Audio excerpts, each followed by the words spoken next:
राधे राधे, जय श्री कृष्णा। आप सभी के ऊपर कजली तीज माता का आशीर्वाद हमेशा बना रहे। आपको अपने कजली तीज का संपूर्ण फल प्राप्त हो और आपका सुहाग हमेशा अजर अमर रहे। आप सौभाग्यवती रहें। आइए आज हम कजली तीज माता की प्रमुख प्रमुख कहानियाँ सुनते हैं।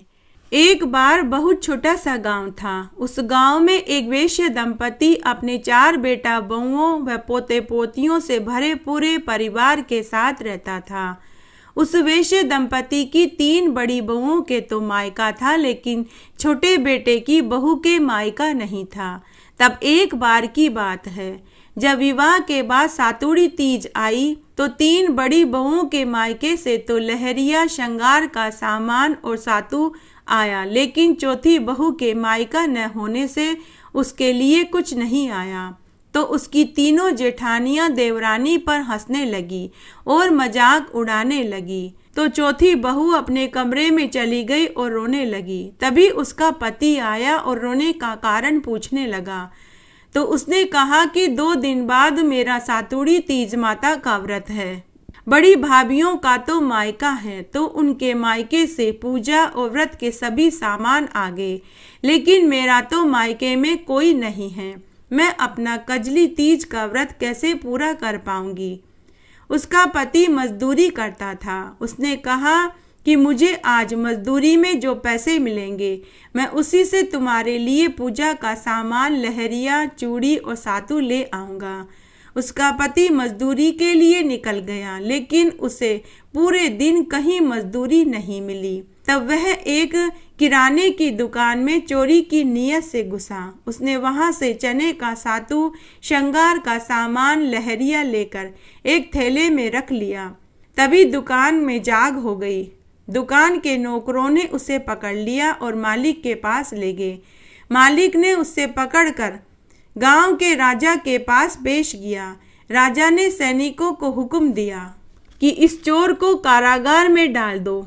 चोर ने सबको सही सही बात बताई, लेकिन किसी ने भी उसकी बात पर यकीन नहीं किया। उधर घर पर वेश्या के चौथे बेटे की बहू अपने पति के आने का इंतजार कर रही थी।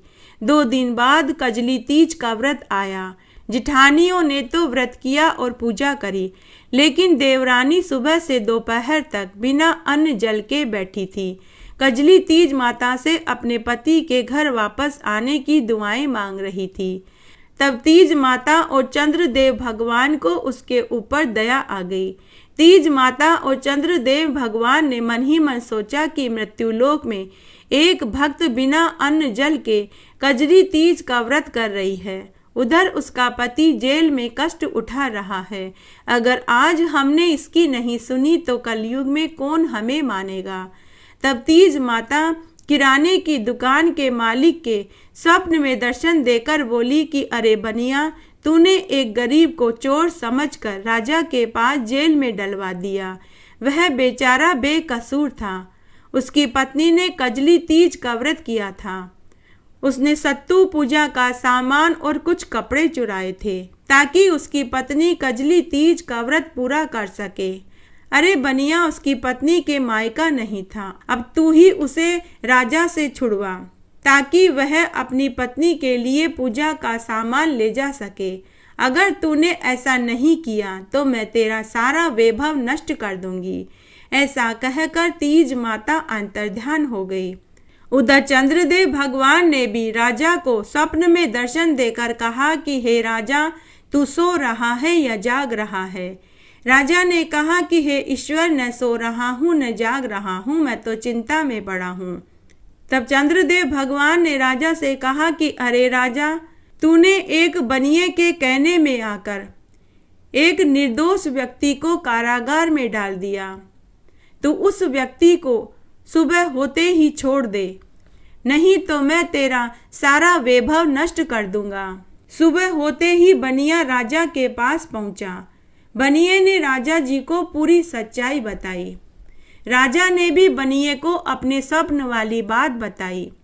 राजा ने वेश्या के छोटे पुत्र को उसके सामान के साथ छोड़ दिया। तब राजा व बनिए ने अपना वेश बदला और वेश्या के चौथे पुत्र की पत्नी के पास उसका मुंह बोला भाई बनकर पहुंच गए और उसके लिए ढेर सारा श्रृंगार का सामान, कीमती जरी की रेशमी साड़ी, सातु और सोने के आभूषण लेकर पहुंच गए। और वेश्य दंपति से बोले कि हम आपके चौथे बेटे की बहू के मुंह बोले भाई हैं, बहुत दूर गांव से आए हैं, हमारी बहन के लिए कजली तीज का सामान लेकर आए हैं। इतना सारा सामान देखकर जेठानियां जल भुन गई। चौथी बहू ने पूरे विधि विधान से कजली तीज माता का पूजन किया और अपने मुंह बोले भाइयों से मिली। तब उसके मुंह बोले भाई बोले कि बहन, जब भी तुम हमें याद करोगी हम उसी क्षण तुम्हारी रक्षा करने के लिए हाजिर हो जाएंगे। उनके जाने के थोड़ी देर बाद वेश्या का चौथा पुत्र सामान लेकर घर पहुंचा तो उसकी पत्नी ने कहा कि अभी मेरे 2 मुंह बोले भाई आए थे, वे मुझे अभी अभी पूरा पूजा का सामान, मिठाई और आभूषण देकर गए हैं। वे मेरे लिए ही नहीं, माँ, बाबूजी और आपके लिए भी ढेरों उपहार देकर गए हैं। मैंने अभी अभी कजली तीज माता की पूजा करी है। हे कजली तीज माता, जैसा सुख आपने वेश्या की चौथे बेटे की बहू को बाद में दिया वैसा सबको देना। कहानी कहने वाले को, सुनने वाले को और हुक्कारा भरने वाले को।